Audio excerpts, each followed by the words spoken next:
hasta qué punto convertimos un objeto en un objeto con un fundamento y con una funcionalidad en una escultura. Una escultura con más o menos estética, porque claro, esto ya no todas las esculturas nos gustan a todos. O sea, por otra parte, la intervención sobre piezas, como decía Teresa, ¿es lícito el canibalismo o no es lícito el canibalismo? Cuando las piezas son seriadas, ¿cuál es la buena? Si hay 100 piezas iguales. Irme contando un poco qué os parece a cada uno, por ejemplo, a ti. Esteban, verás.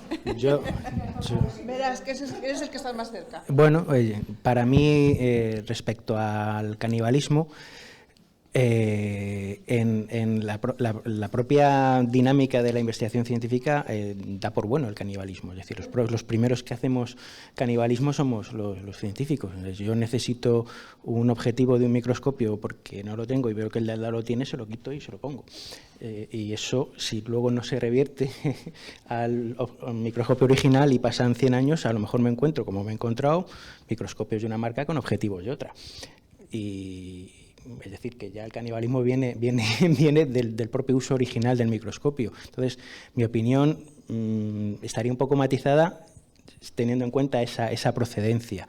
Y luego, con respecto a la función, pues ya os lo he dicho, para mí, si se puede hacer funcionar un instrumento, creo que da muchísimo más mensaje, no solo a la sociedad, que es al fin y al cabo quien paga nuestro trabajo, sino también a los que nos interesa la historia de la ciencia, porque yo quiero ver cómo funcionaban las cosas, pero claro, también es cierto que no siempre se puede y que, por supuesto, hay que valorar siempre el riesgo. Si el riesgo de poner en funcionamiento un objeto es que te puedes cargar el propio objeto, pues yo no lo haría.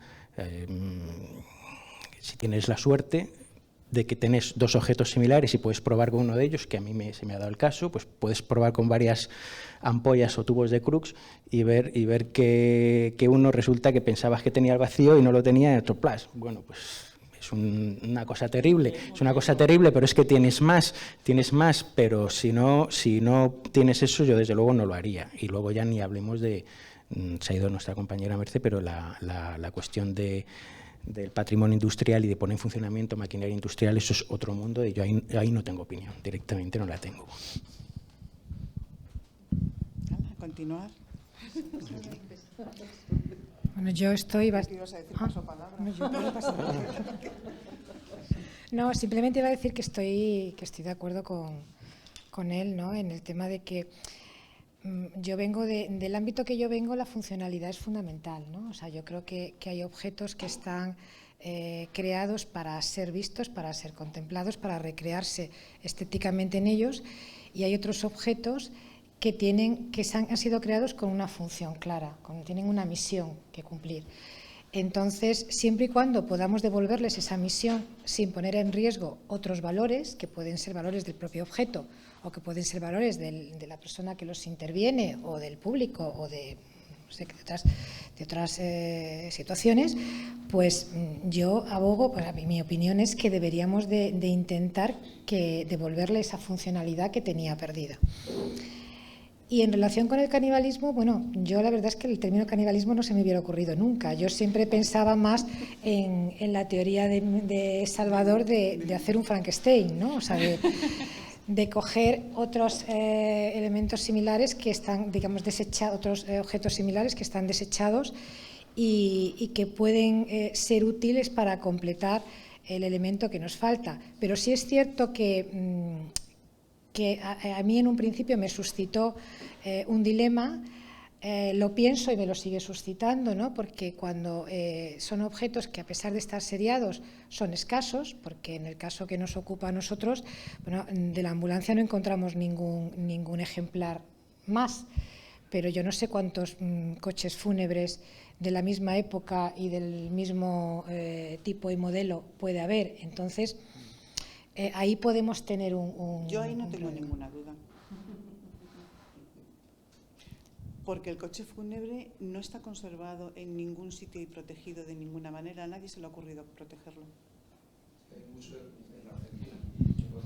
No, pero me refiero a la duda que le cabe a Teresa cuando dice nosotros buscamos en un desguace un coche y era un coche fúnebre y aprovechamos las piezas que no teníamos. Cuando estaba en el desguace nadie le había prestado atención. O sea, ¿hasta qué punto? Porque es que no podemos guardarlo todo. O sea, no hay espacio en el mundo para guardarlo absolutamente todo. Ese es otro dilema importante. Claro. ¿Qué es lo que guardamos y qué es lo que no? O sea, nosotros, por ejemplo, ahora mismo en la universidad, como he comentado en mi intervención, hemos iniciado ya hace unos años una política de recuperación del patrimonio universitario y estamos poniendo especial interés en el científico-tecnológico, ¿no? Porque quizá pues hay otros ámbitos que se han conservado mejor o que se les ha prestado más atención. Pero tenemos infinidad de objetos en el área de reserva, en los depósitos, que están allí porque ni siquiera sabemos lo que son.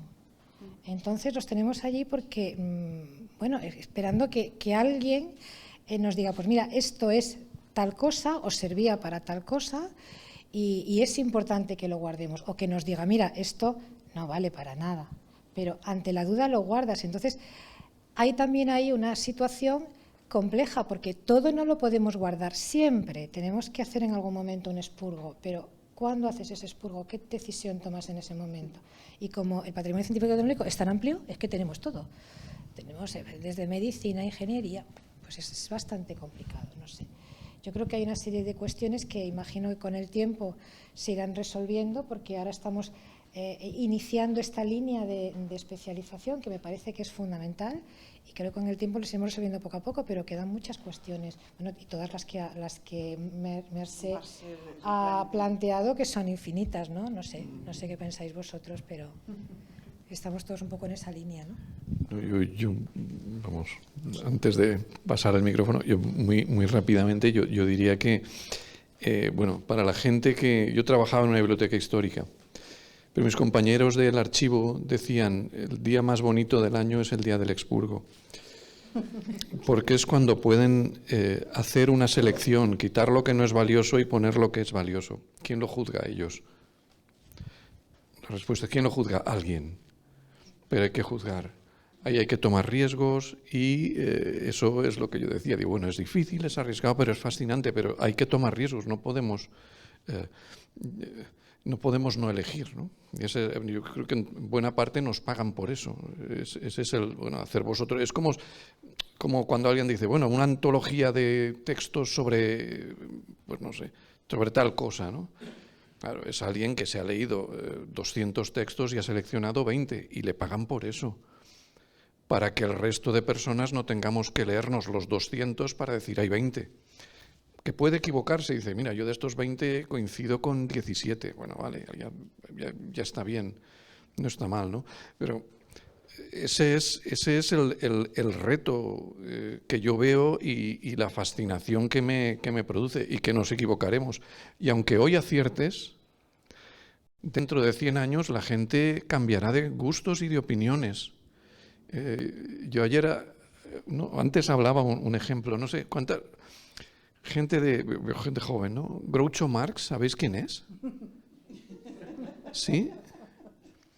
Yo tengo una foto aquí que hice y la mandé por el grupo de amigos porque yo ponía una cita de Groucho Marx y alguien en el examen lo puso y ponía George Marx. Y en mi clase de teoría, creo que éramos 10 o 12 alumnos, en una clase de 20, esta no era de teoría, era de otra cosa. Había una persona que conocía a Groucho Marx, pero es que el otro día, en una clase de 12 de teoría, yo citaba como ejemplo, ponía una foto de Indiana Jones, el joven Harrison Ford. Nadie, la mitad de la clase lo conocía, la otra mitad no sé si... Sí, ¿verdad? Claro, caramba. Yo me quedé patidifuso, ¿no? Lo que quiero decir es que con Bob Hope, Danny Kaye,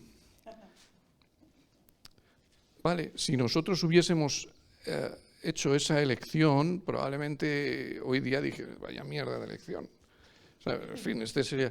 Lo que quiero decir es que hagas la elección que hagas, va a haber gente que va a estar de acuerdo y va a haber gente, si lo hemos hecho bien, poca, que esté en desacuerdo. Pero es que dentro de 50 o de 100 años es probable que cambie el gusto y que alguien diga, mira lo que hicieron, no sé qué, no sé cuántos, ¿por qué hicieron esto? ¿No?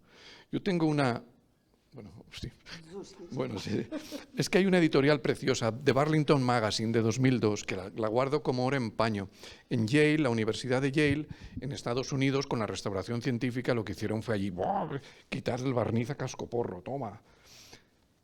Se pasaron un montón, ¿no? Igual que en la Galería Nacional de Londres, con la Cleaning Controversy, pues ahí se pasaron un montón, pero dejaron un cuadro sin limpiar. Y entonces en este editorial del 2002 de The Burlington Magazine decían, tenemos un cuadro muy valioso que contiene auténtico barniz envejecido.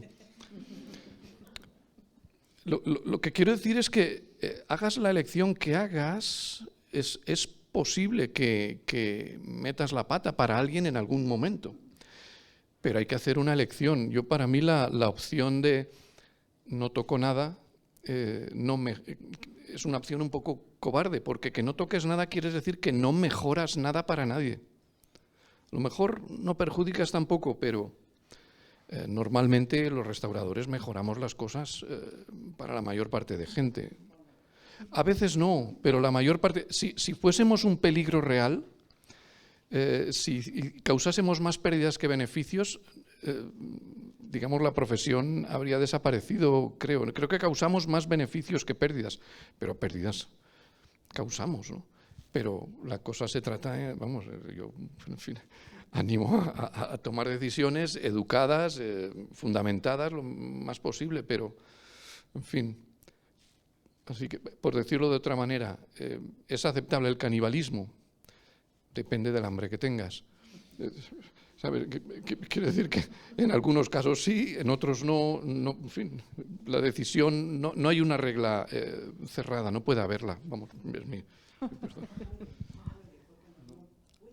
No puede, no. Es que yo creo que tenemos que darnos cuenta de que tenemos un sentido común, y el sentido común que tenemos será bueno o malo, mejor o peor, pero yo creo que las actuaciones, por ejemplo, que lleváis adelante con todas vuestras dudas, ¿no?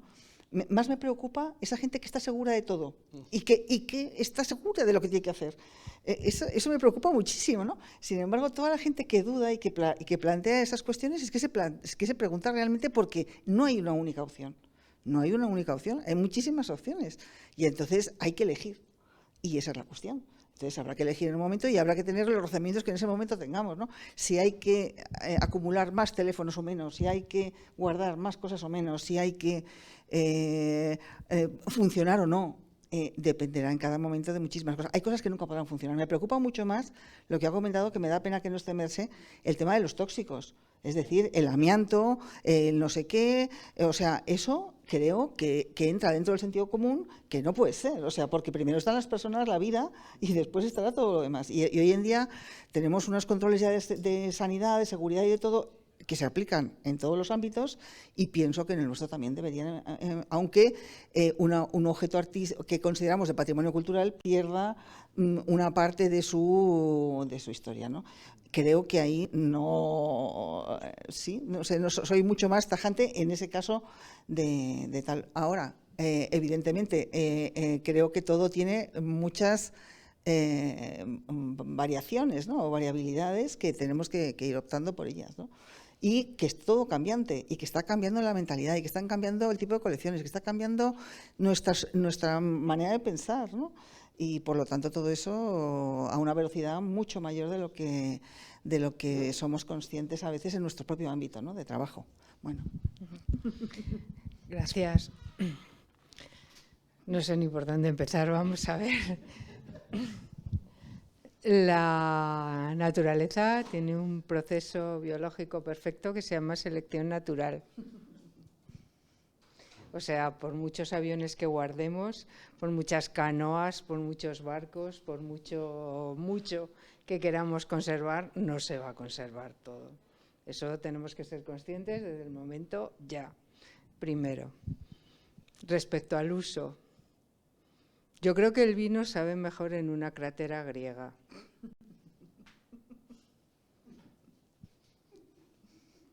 Pero que ningún museo me va a dejar una crátera griega para probarlo.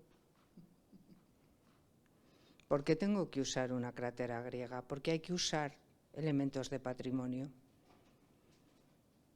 ¿Por qué hay que usarlos? Es que estamos en el siglo XXI y en el siglo XXI hay 3D, inteligencia artificial,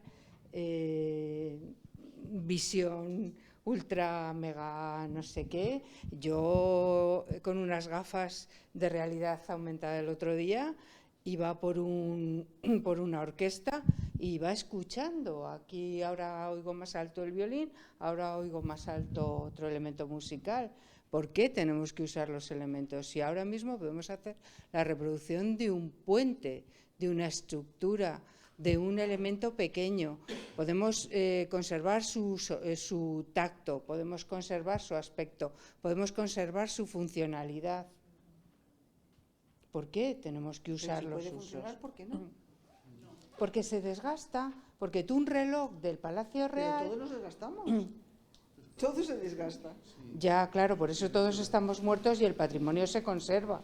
Algo. Y se muere también. Lo que pasa es que dura más que tú y que yo. Vamos a ver, pero está claro que el uso desgasta y altera. Es que eso está mega claro. Bueno, perdonad, estoy en mi turno y es mi opinión. No, perdonad. Es que entiendo que es controvertido, pero yo estudié el siglo pasado y a mí el siglo pasado me dijeron, eres conservadora y tienes que conservar y no he evolucionado. Malo para mí, no he evolucionado. Hay una serie de nuevas tecnologías, hay una serie de nuevos procesos, hay una serie de nuevas realidades, hay una serie de nuevos materiales que van a cambiar todo lo que conocemos, absolutamente todo, incluso el ejercicio de nuestra profesión, incluso eso. Yo me quedaba atónita con los 100 y pico aviones que tenéis, o sea, conservar eso, primero, no es posible. Y segundo, el coste. Yo recuerdo hace unos años que en Francia restauraron el prototipo del Concorde, pararon fábricas para hacer el cableado, pararon fábricas para hacer los tejidos, pararon fábricas de pinturas, etcétera, etcétera, etcétera, y en 2 años el gobierno francés no pudo restaurar una abadía románica que se caía, no pudo restaurar excavaciones arqueológicas y no pudo restaurar nada. Es decir, ¿quién hace el criterio de selección? ¿Qué hacemos? Pero yo creo que la labor, por lo menos la mía de conservación, es conservar. En cuanto a elementos seriados, Joaquina, ¿cuál conservo? Pues el que esté mejor. Está claro, el que esté menos alterado. Es que no puedes hacer otra cosa. En cuanto a al canibalismo, es que tenía esa diapositiva y la he quitado, porque he dicho, ¿para qué pelearme? Pero veo que no, que mi vida es así. Hace unos años, en el Museo Británico, restauraron una maravillosa arpa de la época de Ur, una arpa que es muy conocida porque tiene unos toros de oro en los bordes y unas cuerdas y tal. La restauraron de 2 que encontraron. Cogieron cuarto y mitad de una y cuarto y mitad de otra e hicieron una estupenda. Pero es que había 2, no había una, había 2. Es que hace nada, perdona, que me corto, me pierdo. Perdona. Seguirán habiendo 2, ¿no? Bueno, siguen habiendo 2. Si tú coges la mitad de una y la mitad de otra, te queda la mitad de una y la mitad de otra. Ya, pero no es tan fácil, porque no es la mitad de una y la mitad de otra. Es cuarto y mitad de una de arriba, cuarto y mitad de cuerda de abajo, cuarta y mitad de no sé qué. Una la has destrozado. Hace poco, el Museo del Ejército restauró una tanqueta que estuvo en la guerra de Alhucemas, una tanqueta Renault M14, M17, no me acuerdo cuál fue y era igual, de las 2 tanquetas que había en España, hicieron una operativa. Y ahora ya no tenemos 2 tanquetas, ahora tenemos una tanqueta operativa. Que si hay guerra en Alhucemas otra vez, nos la podemos llevar. O sea, ¿qué sentido tiene diversificar así el patrimonio? Vuelvo a repetir, siglo XXI. Siglo XXI, es que hacen un puente de 3D, un puente operativo para que la gente pueda atravesar no sé cuántos metros. ¿Qué sentido tiene? Es que hay realidad virtual, es que hay, tú te pones unas gafas y puedes ver cómo funciona todo. O sea, hay un proyecto sobre campanas que proponías estar en el 17, tú te metías ahí y escuchabas las campanas y veías a la gente cómo vestía y veías la comida que preparaban y veías no sé qué. Se nos ha enseñado una máquina de un telar, ¿no? Es que si lo ponemos en marcha, claro, los hilos se romperán. ¿Y qué pasa con los hilos que no son parte de ese telar? Es que los hilos tienen son de la misma época que el resto. Es que a algún interesado o algún especialista en hilos de telar de esa época habrá que le interese que se conserve. Ahora ya dadme por donde queráis. Bueno, yo creo que a esta altura ya las dos preguntas que has hecho, las dos cuestiones que has planteado, canibalización y operatividad de un elemento, yo creo que ya lo hemos diseccionado entre todos vosotros, pero la parte que yo que he sido un usuario masivo de la canibalización, por empezar a comentar, en mi vida laboral, pues la canibalización controlada es frecuentísima, eso de que quite un instrumento de un avión, lo pongas para otro, eso es una cosa muy frecuente. Canibalización controlada. No, la canibalización se descontrola de una manera repentina y un avión, yo ciñéndome a mi ámbito de actividad, y un avión que lo has dejado en tierra por un instrumento, un anemómetro, un altímetro, lo has parado y has puesto, a cuenta de ese, has puesto a otro y normalmente paras el que tiene otro defecto, el que está ya parado por alguna razón, con lo cual ya está por dos cosas. Y se descontrola de una manera, lo que llamábamos siempre las canibalizaciones descontroladas, y acabar el avión parado los próximos 2 años porque no eres capaz de levantarlo, porque a propósito de que ya tiene 2 elementos faltantes, lo canibalizo para otro y al final se produce una debacle que las canibalizaciones depende de cómo las gestiones, se te pueden ir de la mano a una velocidad de espanto. Otra cosa es que los museos, pues hombre, yo soy usuario de los museos y a mí me gusta ver los elementos operativos en lo posible. Pero también sé que un elemento operativo, esa sensación de un elemento operativo es una situación sobredimensionada.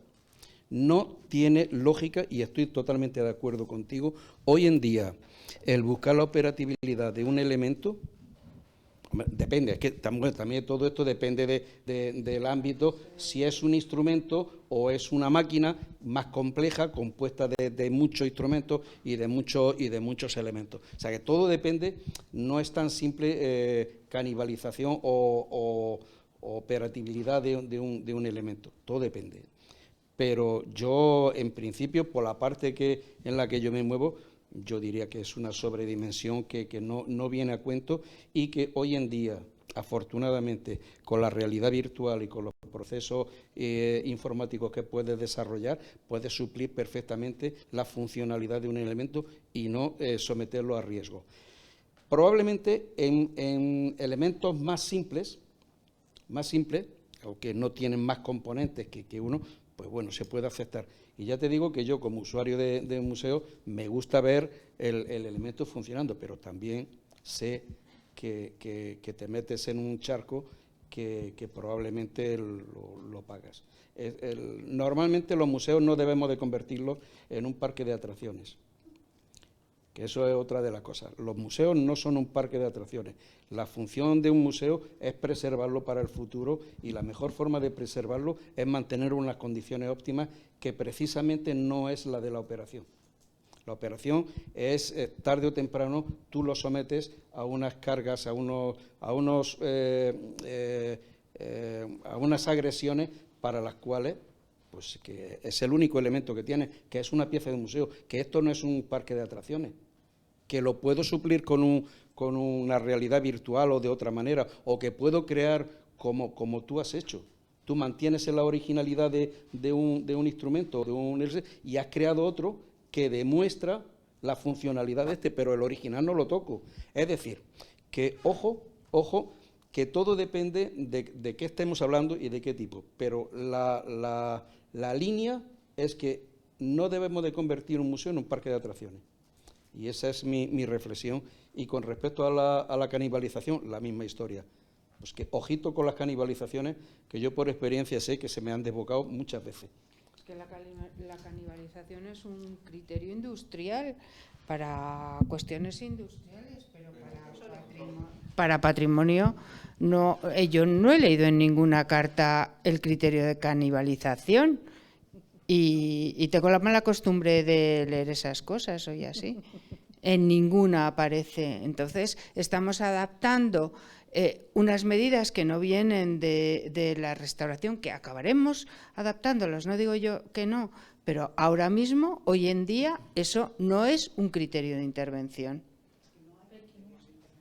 Es que no hay criterios de intervención de patrimonio científico. Es que yo creo que no hay criterios de intervención de patrimonio científico-técnico. Y además creo que estamos hablando de dos cosas a la vez. Por un lado, la puesta en funcionamiento y, por tanto, en valor de una pieza como instrumento y como documento histórico. Y, por otro lado, cuando se pone en funcionamiento como parque de atracciones para que vengan los visitantes y disfruten del tema. Lo mismo que decía Marcel cuando el coche de bomberos que se subían, se hacían la foto y no sé qué. Yo no tengo lo del euro, pero aquí, si queréis, ahí en ruedas, los papás saltan por encima de la valla a los niños, los meten dentro de los coches de carreras para hacerles la foto. Y encima no me dan euro. O sea, y no es cuestión de fosilizar, es cuestión de que hay que conservar. Y una cosa, os vuelvo a decir, yo creo que hay dos cosas diferentes. Una, mantener el documento histórico, y otra, cómo se transmite.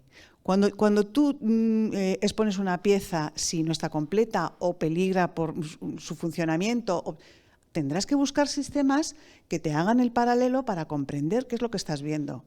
Pero cuando tú lo que estás haciendo es documentar y formar una pieza que llegue a generaciones futuras como un documento histórico, claro que tiene que funcionar y claro que tiene que estar completo.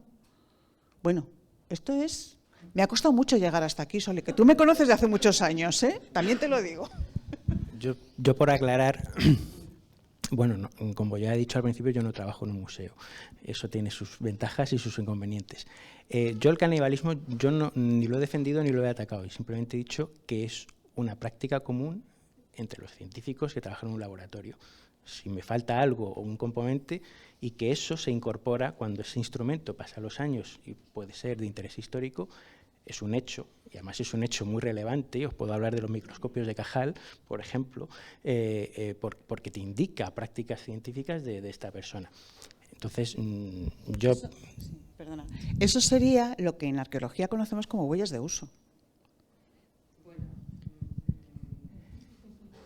En cuanto a hacerlo ahora, para componer partes que te faltan de un instrumento, de un ejemplar, digamos, de patrimonio científico, pues me mantengo con mis mismas dudas. Pues evidentemente, si yo hubiera hecho exactamente lo mismo que habéis hecho con la ambulancia, nos pagamos sin ningún problema, no hubiera hecho lo que has comentado del arpa. No me voy a cargar dos instrumentos para conseguir uno, pero yo nunca me he visto en esa necesidad. Yo simplemente he dicho que me he encontrado esos ejemplos del pasado estudiando instrumentos ahora.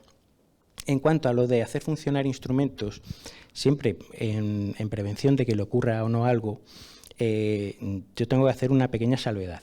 Siempre son instrumentos que en mi opinión, no se pueden recrear la tecnología actual.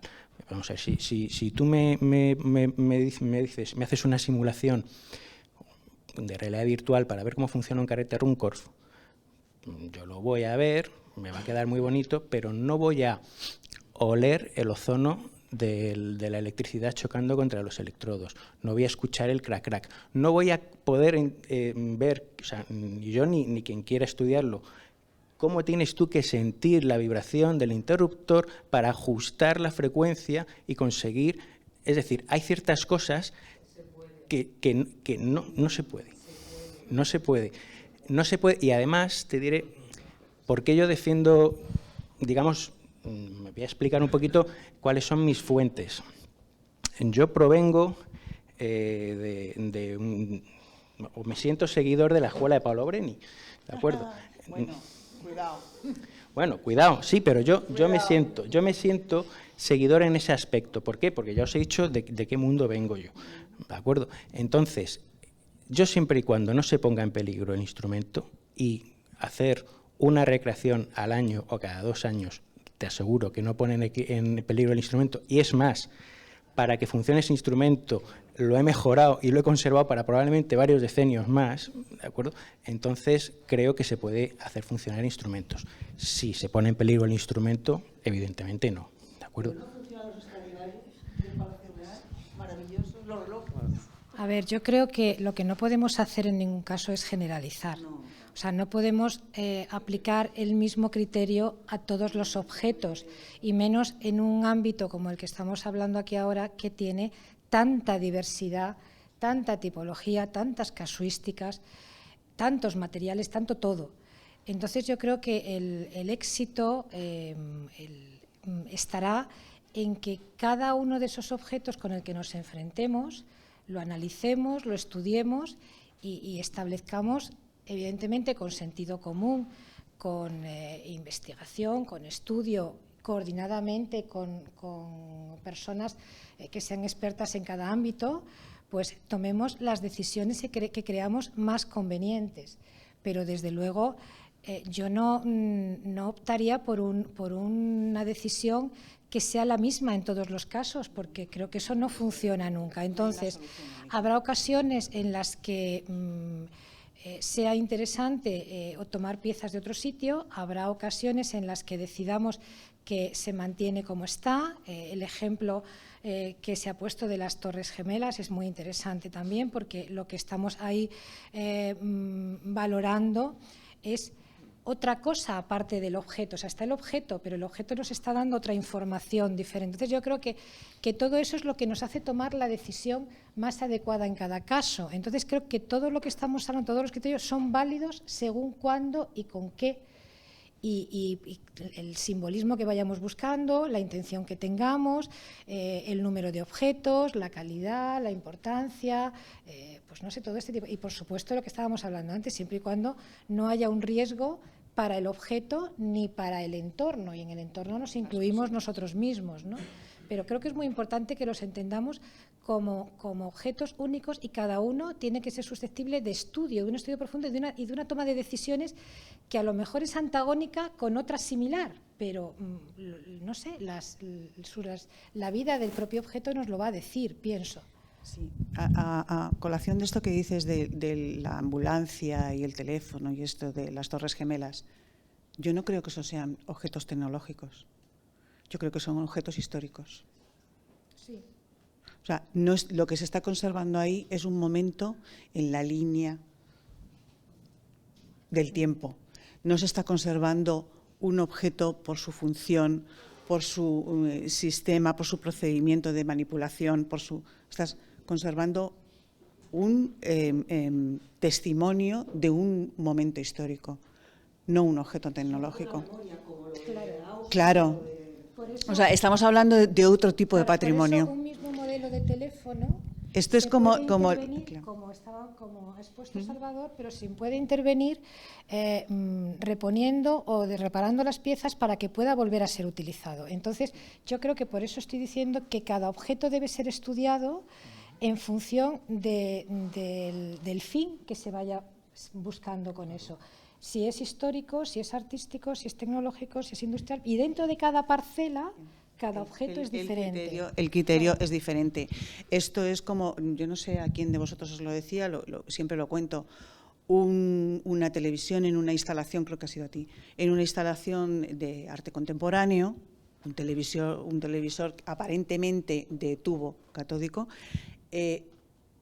no representa lo mismo que una televisión de tubo catódico en la colección del Museo Nacional de Ciencia y Tecnología.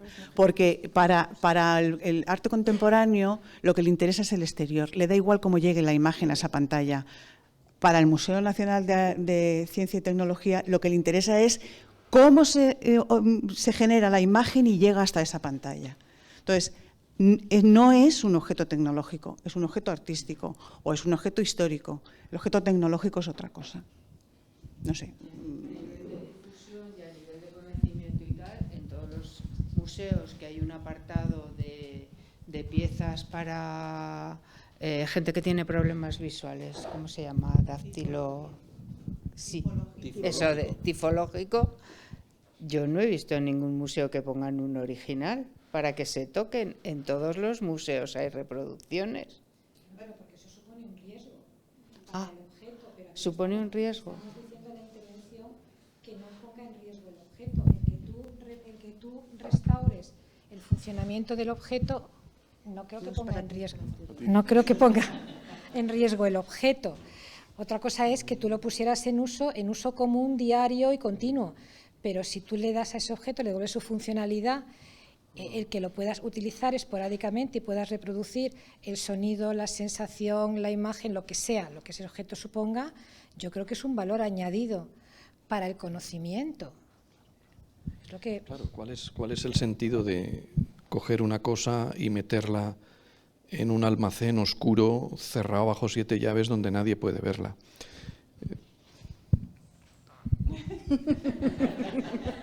¿Conservarla? Bueno, ¿Conservarla? Sí, pero ¿cuál es el sentido de conservarla? ¿Cómo que cuál es el sentido de conservarla? Algo que nadie puede usar o ver. Mira, ahora es amigo, pero tuvimos una temporada un poco tiesa. Fue un investigador de armamento ibérico, que tal era su pasión por el conocimiento que pretendía partir un arma por la mitad para ver cómo estaban las capas de dentro. O sea, a mí es que, no sé, como una talibana respondí. ¿Cuál es el sentido? ¿Cuántas piezas hay? Es que me da lo mismo. O sea, ¿cuántas cráteras hay en el mundo? ¿100, 1000, 10.000? Es que no va a haber una más de esa época. El problema que tenemos con el patrimonio industrial es que es tal su volumen que hacer una selección del mismo es una tarea de gigantes, vamos, es una tarea enciclopédica. ¿Qué sentido tiene tener piezas en el museo? ¿De verdad me preguntas eso? No pregunto eso. Las piezas en el museo cumplen una función y sirven a la gente. Sí, voy a poner otro ejemplo. Las meninas. Sobre las meninas inciden la luz, están expuestas al vaho de la gente, están expuestas a que alguien los agreda por alguna causa más o menos noble. Está corriendo un riesgo y está deteriorándose. ¿Dónde estarían mejor las meninas?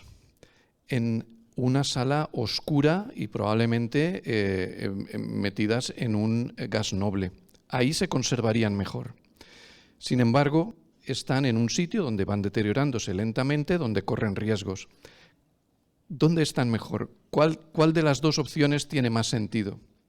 Pues lo sabes tú igual que yo, perfectamente. Pero es que estamos hablando de patrimonio, estamos hablando de difusión de patrimonio y estamos hablando de que el patrimonio es uno de los recursos que generan más parte del PIB en un país turístico como España. O sea, ¿dónde están mejor? obviamente cerradas, con un plástico de estos que les pones tú. Bueno, no, que ¿dónde están mejor? Quiero decir, es que el patrimonio tiene una función también social, pero una cosa es la degradación que pueda tener las meninas, entre un ejemplo que estás hipercontrolado, hiper no sé qué, y otra cosa es el desgaste continuo de una maquinaria que está utilizándose. El desgaste continuo de unos elementos de lo que antes o después ni siquiera va a haber recursos para hacer ese canibalismo industrial, que vuelvo a repetir, no aparece como criterio en ninguna de las cartas publicadas. Criterios, cartas normativas, No. legislación. Pero afortunadamente hay gente sensata aquí que, que sí que... Me lo dicen mucho, gracias. Sí, yo creo que estamos dando vueltas al mismo punto y, en definitiva, yo me adhiero a lo que comentaba Teresa. Efectivamente, no se puede generalizar. O sea, depende de qué estemos hablando, que no estamos hablando lo mismo de un instrumento, que estamos hablando lo mismo que de un coche o de una máquina de vapor o del telar que comentaba Mercè. Entonces, está claro, o sea, que depende, que no podemos cerrarnos a debatir de qué es mejor o qué es peor, que depende. No es lo mismo poner en vuelo un avión del museo que arreglar un instrumento, que poner operativo un instrumento, como comprenderá. Y entonces, en ese sentido, pues todo depende de lo que es. Y después, ¿qué fin buscas? Yo la pregunta, un poco como respuesta o como contraprestación a lo que estaba diciendo. ¿Qué buscas con poner un elemento en vuelo? Digo, en funcionamiento. Hombre, pues que se vea, que se perciba sonido, que se perciba olores, que se perciba sensaciones, vibraciones. Efectivamente, ¿vale? Ya está. Pero, ¿para qué? ¿Para que todo el mundo venga y tenga esas sensaciones? ¿O lo pongo en vuelo, como comentaba nuestro compañero, y lo guardo, y además el hecho de ponerlo en vuelo me ha llevado a que lo he restaurado en unas condiciones que le permiten perdurar más tiempo que si no lo hubiese hecho? Pero es que depende también del elemento. O sea, es que estar dando vueltas en ese punto. Todo está relacionado. No es lo mismo, y vuelvo a insistir, que un elemento simple de 1, 2, 3 componentes, a no poner en marcha un telar como ese, con miles de hilos que efectivamente son patrimonio también y que probablemente salten hechos pedazos, pues porque se vayan a partir o por lo que sea, o corre el riesgo de que ese patrimonio, o un avión, o un coche, o una apisonadora, o lo que sea. Entonces, pues eso es lo que yo... ¿Para qué lo quiero? Para esa función. Otra cosa es que yo lo tenga, lo pongo en marcha y lo dejo en estático. Lo he llevado a un punto de operación y ahora lo pongo en estático y solamente lo activo en un caso determinado para hacer. Eso sí, pero y yo cuando me he referido de que yo no soy partidario de poner un elemento, es porque, claro, esto es un museo. No, lo pongo para que lo vea los visitantes del museo. Pues no. Esa es lo que cuando yo me refería al parque de atracciones. Ahora, si tú lo pones en marcha, lo pones en funcionamiento y lo dejas en estático, preservado, pues vale, pues fenómeno, muy bien. Has hecho una labor de restauración y de conservación extraordinaria, pero ya está. No andes jugando con él, que esto no es para jugar. Y ese es mi criterio. Y todo depende, obviamente, de qué estemos hablando. No es lo mismo hablar de un barco que hablar de un microscopio, por ejemplo. Eso es. Yo, por ejemplo, en ese sentido, lo que estoy de acuerdo totalmente es que cada caso hay que verlo individualmente. Pero en el caso de la ambulancia, yo me planteaba, por ejemplo, por qué había que restaurar el motor, por ejemplo, ¿no? O sea, es decir, es un elemento que se va a musealizar, que va a estar tal. A lo mejor tú estás pensando en otro tipo de movimiento de esa pieza, que va a ir o no, a un sitio o no. Pero desde el punto de vista de un objeto que va a quedar musealizado, era necesario que el motor, a lo mejor lo limpias, todos los elementos y demás, y lo dejas, y no tiene que funcionar. el que funcione, pues está muy bien, pero ¿cuándo va a funcionar y en qué momentos o para qué? ¿Era necesario o la inversión que se ha hecho en ese funcionamiento era necesaria o viene o favorece en algo el objeto? No lo sé. O sea, que es otras cosas y creo que esas opciones siempre existen, ¿no? La elección en un momento determinado de buscar esa opción. A ver, esa opción se barajó en un primer momento y, de hecho, estuvimos a punto de intervenir solo lo que era carrocería y elementos, etcétera. Sin embargo, una de las funciones que tiene la universidad, aparte de la docencia y aparte de la investigación, es la difusión, es la puesta en valor, es la educación. Educación tanto a su estudiantado como una educación a la sociedad también. Entonces, nosotros nos planteamos que, bueno, pues que existía la posibilidad de incluir esa pieza también como un elemento más que pudiera salir fuera de la facultad, fuera de la universidad, que pudiera darse a conocer al exterior, que pudiera ir, pues yo qué sé, en Granada, por ejemplo, todos los años se hace una exposición al aire libre en una zona preciosa que tiene la ciudad, que es el Paseo del Salón, de coches antiguos y se presentan verdaderas joyas. Y entonces nosotros nos planteamos, si la universidad tiene una joya en este sentido y la puede hacer valer, la puede enseñar al público y además junto a esa joya nosotros lo que hacemos además ya no solo es intervenir la pieza, sino que se hacen paneles informativos con fotografías, con pequeños resúmenes para que se vea cómo estaba, qué se le ha hecho, el criterio que se ha seguido, el porqué de esa pieza y no de otra, porque igual que decíamos antes lo del expurgo, también es muy importante seleccionar qué pieza es la que vamos a intervenir, porque hay muchas. ¿Por qué intervenimos esta pieza y no esta? Pues unas veces porque tiene un valor especial, porque se va a integrar en una exposición, porque consideramos que, bueno, pues que tiene una serie de valores que la priorizan frente a otros, ¿no? Claro, entonces en nuestro caso pues teníamos las dos opciones, simplemente arreglar lo que se ve para colocarlo ahí y que la gente lo viera y dijera, ¡hala, mira qué chulo! Y las camillas, y fíjate, y lleva la banderita, y la sirena suena. Sin embargo, pensamos que una labor fundamental nuestra era enseñarla más allá del que va a verla al espacio expositivo. Que eso no quiere decir que todos los días esté la ambulancia danzando, que no, que la ambulancia a lo mejor sale una vez al año o no. Pero si tenemos la posibilidad de hacerlo, ¿por qué no lo vamos a hacer? Y lo hemos conservado perfectamente. Perdona, déjame un segundito. No, pero pues yo considero que la tienen que poner en funcionamiento, porque si no está incompleta. Es que si no es una pieza incompleta. Es una pieza incompleta. Una cosa es que tenga que funcionar todo el rato y entonces puede haber un deterioro, un desgaste, un tal, que también puede ser, como decía yo esta mañana, cómo el funcionamiento puede permitir una serie de conocimiento que de otra manera no tendríamos, o y no tienes, o sea, una cosa es ponerla en funcionamiento y que funcione y que la mantengas.